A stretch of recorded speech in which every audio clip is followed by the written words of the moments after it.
I invested $10,000 a year ago, and I'm going to tell you something shocking. Not a single dollar went into a savings account, and that decision alone put me thousands of dollars ahead of where I'd be if I followed the advice our parents swore by. If you're between 25 and 40, working hard, doing everything right, and still feel broke, this video is for you. Because today I'm exposing 5 pieces of financial advice we were guaranteed would make us wealthy, that are secretly keeping us poor. And by the end of this, you'll know exactly what to do instead. Let's get into it. I grew up hearing this nonstop. Just save your money. Put it in a savings account. Don't risk it. Our parents weren't stupid. In the 80s and 90s, savings accounts paid 5, 6, sometimes even 8%. You could actually grow money doing nothing. Here's the truth today. The average savings account pays about 0.4%. Inflation, roughly 3 to 4% long term. That means every year your money is quietly shrinking, guaranteed. If you save $10,000 and leave it in cash for 10 years, inflation steals about $3,000 of buying power. You didn't lose it emotionally. You lost it mathematically. The modern alternative isn't gambling, it's investing in productive assets, index funds, cash-flowing businesses, even boring dividend stocks. A simple market return of 8% turns 10,000 into about 21,000 in 10 years. Savings turns it into less than it started, which brings us to the next lie. Never use debt. Debt is dangerous. Again, this made sense. Our parents watched credit cards destroy people. Interest rates were high. Jobs were stable. But here's the secret. Not all debt is bad. Some debt makes you poor. Some debt makes you rich. Bad debt buys things that go down in value. Good debt buys things that pay you back. Let's talk math. If you avoid all debt and save $500 a month, it'll take you 20 years to stack $120,000. But if you use reasonable debt to buy an asset earning 10%, that same $500 a month turns into over $380,000. That's a $250,000 gap created by fear. The modern move is leverage with discipline, low interest debt, clear cash flow, a plan. Now let's talk about the car. Buy a reliable used car. It's the smart choice. And listen, I get it.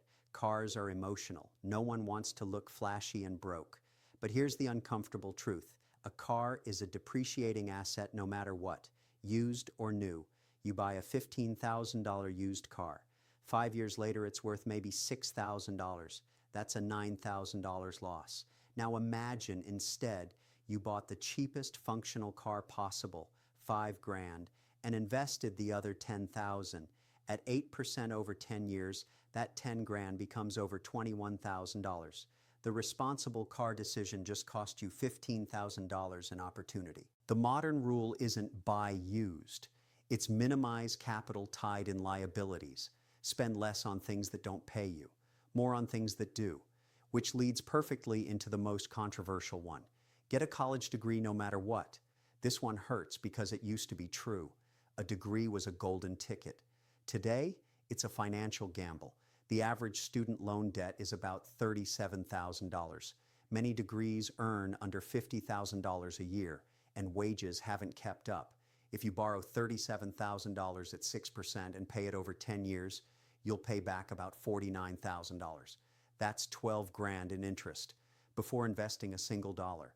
Meanwhile, someone who skipped college, learned a high-income skill, and invested $500 a month from age 22 could have over $500,000 by 40. The modern truth is ROI matters. Degrees are tools, not trophies. Some are incredible investments, some are financial anchors. Ask one question before any education. How much will this realistically earn me? And finally, the advice that might be costing you the most. Stay loyal to one company. Our parents were rewarded for loyalty. Pensions existed. Raises were automatic. That world is gone. Today, the biggest raises come from leaving.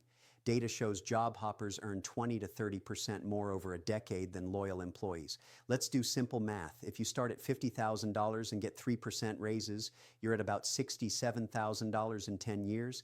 If you job hop every 2 to 3 years and negotiate, you could be at $90,000 or more. That's a $23,000 annual gap every year, compounded. The modern strategy is skill stacking and strategic moves, loyalty to your growth, not to a logo. So let's recap fast. Savings accounts don't save you. Inflation kills them. Avoiding all debt keeps you small. Smart debt scales you. Cars drain wealth, assets build it, degrees aren't guaranteed anymore.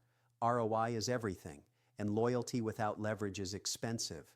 Here are 3 things you can do today. First, track where your money is losing value. Cash, cars, high-interest debt. Second, invest something, even $100 a month. Time matters more than amount.